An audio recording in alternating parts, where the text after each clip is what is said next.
Assalamualaikum warahmatullahi wabarakatuh. Kami dari kelompok pertanian, saya Rafli. Saya Zaki. Saya membahas muzaroah. Saya akan membahas mukhabarah. Selamat menyaksikan.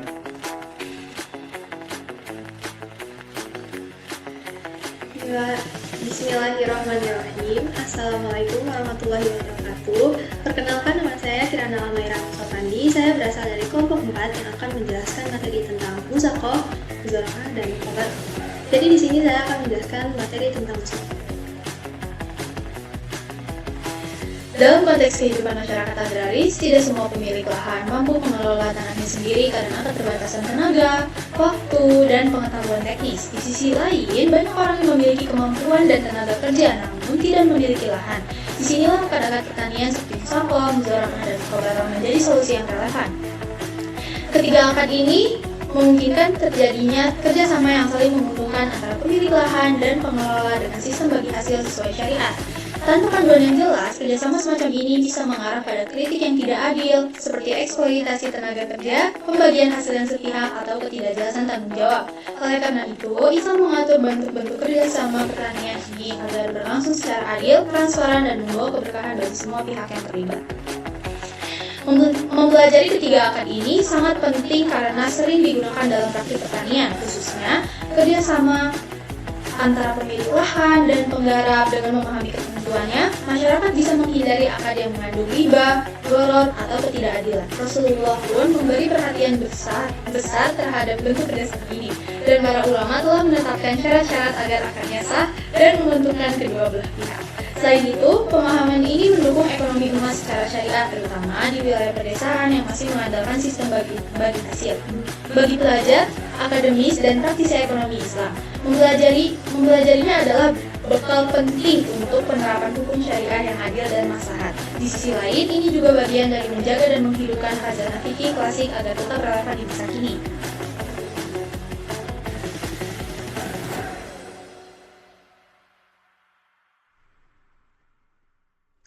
Dari Ibnu Umar radhiyallahu anhu, Rasulullah SAW memberikan tanah kepada penduduk Khaybar dengan syarat mereka mengelolanya dan mengerjakannya, lalu hasilnya dibagi antara mereka dan Rasulullah. Hadis riwayat Bukhari dan Muslim. Pada hadis ini dengan jelas dinyatakan bahwa perkebunan kurma dan ladang daerah Khaybar yang telah menjadi milik umat Islam dipercayakan kepada orang Yahudi setempat agar dirawat dan diadaptasi.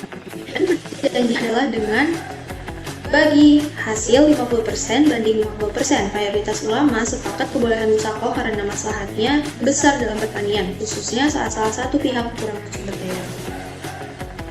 Ada beberapa syarat muzakoh yang harus diperhatikan. Yang pertama, tanaman harus sudah ada, misalkan pohon kurmanya, atau pohon mangganya, atau pohon stroberi, dan lain-lain. Yang kedua, pembagian hasil harus jelas dalam bentuk nisbah, setengah, sepertiga, dan lain-lain, jadi bukan nominal tetap. Yang ketiga, kesepakatan atas pekerjaan pengelola, apa saja yang ia kerjakan seperti menyiram, memupuk, dan lain-lain. Yang keempat adalah kedua belah pihak harus balik dan berakal. Yang kelima, tidak ada batasan waktu yang tidak wajar, misalnya hanya 1 minggu untuk pohon berdua itu tidak masuk akal. Yang keenam, dan yang terakhir, tanaman yang dirawat termasuk tanaman yang memerlukan pemeliharaan jangka panjang. Selanjutnya ada 5 rukun muzakoh yang harus diperhatikan. Yang pertama, pemilik kebun atau muzaki. Yang kedua, pengelola amil atau musyaki. Yang ketiga, objek muzakoh, tanaman yang sudah ada. Yang keempat, ijab dan qabul atau akad. Yang kelima, manfaat yang diperoleh kedua belah pihak dari pembagian hasil. Untuk terakhir, manfaat kita mempelajari muzakoh ini apa sih? Kita bisa menambah wawasan fikih muamalah kita dalam bidang pertanian, membantu petani dan pemilik kebun bekerja sama dengan secara syar'i, menghindari riba dan praktik ekonomi yang tidak adil, meningkatkan produktivitas pertanian dengan kerjasama yang saling menguntungkan, dan juga untuk bekal menjadi praktisi syariah atau konsultasi ekonomi Islam.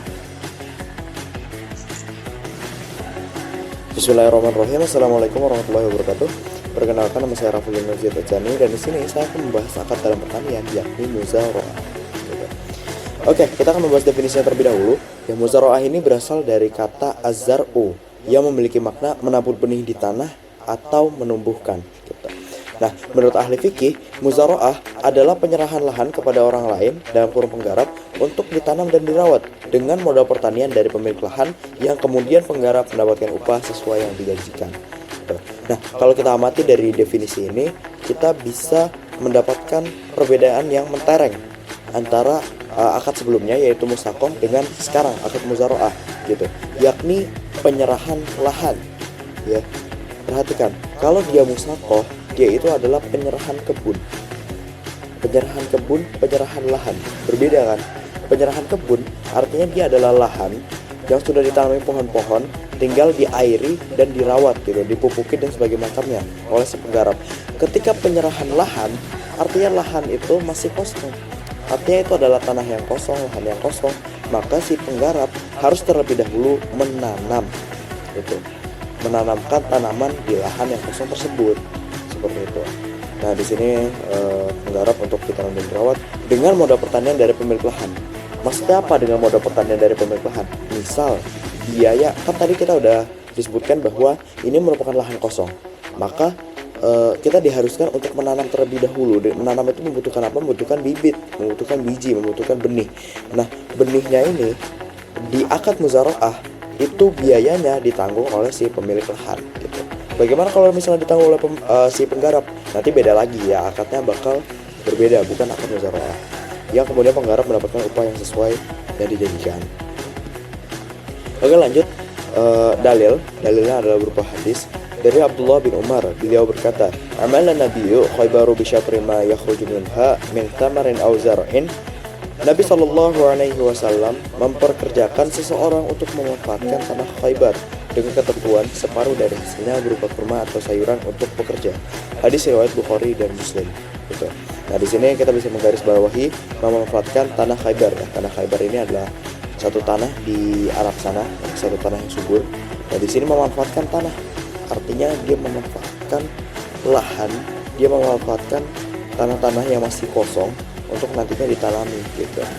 Dengan ketentuan nanti hasilnya, hasil dari pertanian ya, hasil dari pekerjaan si penggarap itu sebagian untuk si pekerjanya, untuk penggarap itu sendiri. Seperti itu. Ya. Lanjut ke persyaratan.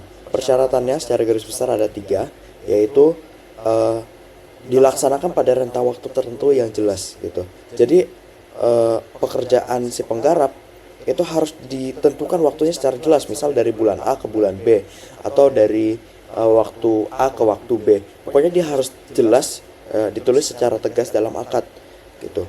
Dia dalam kasus ini rentang waktu tidak boleh istilahnya tidak jelas atau abu-abu gitu, karena kita ingat bahwa akad dalam Islam itu menjamin adanya kerjasama yang adil gitu. Lalu yang kedua, upah untuk pekerja juga harus ditentukan dengan jelas. Ya, ini sama seperti rentang waktu, upah untuk pekerja itu harus ditentukan dengan jelas.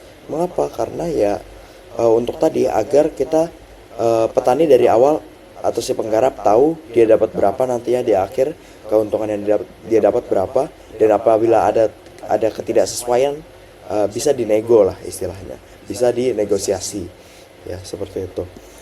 Lalu yang ketiga, benih berasal dari pemilik tanah. Ya, ini tadi karena kita melakukan akad muzara'ah, maka benihnya itu ya berasal dari pemilik lahan gitu, bukan dari si petani. Seperti itu. Oke, lanjut. Nah, dari rukun ini sebenarnya sama seperti akad-akad lainnya gitu ya. Akad-akad lainnya memiliki 3 unsur pokok, yaitu ada akid, yaitu si pelaku akad yang terdiri dari pemilik tanah dan penggarap. Lalu ada ma'qud alaih atau objek akad ya, yaitu manfaat tanah, ya manfaat yang dihasilkan dari tanah itu. Lalu si pekerjaan si penggarap gitu. Lalu yang ketiga ada ijab qabul gitu, ijab dan qabul. Oke, mungkin itu saja ya yang bisa saya berikan dalam pembahasan akad muzara'ah. Atas kurang lebihnya saya mohon maaf. Terima kasih banyak sudah mendengarkan.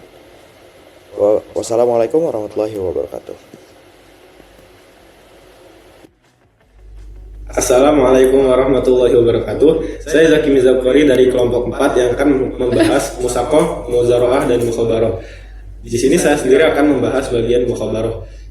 Secara bahasa, mukhabarah berasal dari kata khobarol yang berarti mengolah tanah atau berkebun. Istilah ini terkait dengan aktivitas pertanian, khususnya kerjasama dalam pengelolaan lahan untuk menghasilkan tanaman. Mukhabarah secara istilah berarti bentuk kerjasama antara pemilik lahan dan petani penggarap dengan benihnya yang berasal dari petani penggarap, pembagian hasil sesuai dengan kesepakatan kedua belah pihak, dan di sini pemilik tanah hanya memberikan lahannya untuk dikelola. Pada dasarnya, mukhabarah hampir sama dengan muzaraah. Yang membedakannya hanyalah benih yang ditanam berasal dari pemilik lahan. Untuk dalilnya sendiri ialah sebagai berikut. Telah menceritakan kepada kami Ibnu Abi Umar, telah menceritakan kepada kami Sufyan dari Amru dan Ibnu Taus dari Taus, bahwa dia adalah seorang petani yang mengusahakan tanahnya dan memungut sebagian dari hasil tanaman yang ditanamnya. Amru berkata, lalu saya bertanya kepadanya, wahai Abdurrahman, sekiranya kamu menghentikan usahamu melakukan mukhabarah, karena sesungguhnya mereka mengatakan bahwa Nabi SAW telah melarang melakukan mukhabarah. Taus menjawab, hai Amru, telah mengabarkan kepadaku orang yang lebih mengetahui daripada mereka tentang perihal itu, yaitu Ibnu Abbas, bahwa Nabi SAW tidak melarang hal itu. Hanya saja beliau bersabda, salah seorang dari kalian memberikan sebagian tanahnya kepada saudaranya itu lebih baik daripada memungut imbalan tertentu. Hadis riwayat Muslim. Untuk rukun mukhabarah ada lima dan kurang lebih sama dengan rukun yang dimiliki oleh muzaraah. Yang pertama ada pemilik tanah atau malik, kedua ada petani penggarap atau amil, ketiga objeknya itu antara manfaat tanah dan hasil kerja petani, keempat ada ijab, ucapan penyerahan tanah oleh pemilik lahan, dan terakhir ada qabul, yaitu pernyataan menerima tanah untuk digarap oleh petani. Kemudian ada syarat-syarat dari mukhabarah. Syarat-syarat mukhabarah ada 6, yaitu yang pertama, pemilik tanah dan penggarap harus orang yang sudah balik dan berakal, dan juga orang yang bisa membedakan antara mana yang baik dan mana yang benar, yaitu orang-orang yang memais. Kedua, benih yang akan ditanam harus jelas dan menghasilkan. Ketiga, lahan harus bisa menghasilkan jelas batas-batasnya dan diserahkan sepenuhnya kepada penggarap. Dan keempat, pembagian hasil harus jelas penentuannya. Kelima, jangka waktu harus jelas menurut kebiasaan masa tanam dan masa panen. Keenam dan yang terakhir, peralatan dibebankan kepada petani penggarap lahan. Manfaat dari mempelajari mukhabarah di antara lainnya ialah pertama, mengoptimalkan pemanfaatan lahan. Mukhabarah mendorong pemilik lahan yang tidak mampu mengelola tanahnya untuk bekerja sama dengan penggarap, sehingga lahan tidak terbengkalai dan dapat dimanfaatkan secara produktif. Yang kedua, mewujudkan prinsip tolong-menolong atau ta'awun. Sistem ini mencerminkan semangat saling membantu dalam Islam, di mana pemilik lahan dan penggarap saling bekerja sama untuk keuntungan bersama tanpa eksploitasi. Yang ketiga, alternatif pembiayaan pertanian yang halal. Mukhabarah menawarkan solusi pembiayaan usaha pertanian yang sesuai syariah, menghindari praktik riba, dengan sistem bagi hasil yang adil di antara pemilik lahan dan penggarap. Yang keempat, ada mengurangi ketimpangan sosial dan ekonomi dengan memberikan kesempatan kepada petani yang tidak memiliki lahan dan untuk menggarap tanah. Mukhabarah membantu mengurangi kesenjangan sosial dan ekonomi di masyarakat. Dan yang terakhir, memperkuat ekonomi pedesaan. Mukhabarah melahirkan kerjasama dan hal ini meningkatkan produksi pertanian dan menciptakan lapangan kerja di desa yang berdampak positif pada kesejahteraan masyarakat setempat. Ketiga akad ini menekankan pentingnya kerjasama yang adil antara pemilik lahan dan penggarap. Sesuai dengan prinsip syariah, dengan memahami dan menerapkan akad-akad ini, masyarakat dapat mengoptimalkan pemanfaatan lahan pertanian, meningkatkan kesejahteraan petani dan pemilik lahan, mewujudkan keadilan sosial dan ekonomi dalam masyarakat, dan menghindari praktik riba dan eksploitasi dalam kerjasama pertanian. Pemahaman tentang muzaraah, mukhabarah, dan musaqah sangat relevan dalam konteks pertanian modern, terutama dalam upaya meningkatkan produktivitas dan kesejahteraan petani sesuai dengan ajaran Islam. Untuk itu, mari kita wujudkan pertanian yang berkah dan berkeadilan dengan menerapkan 3 prinsip dari akad-akad yang telah kami bahas.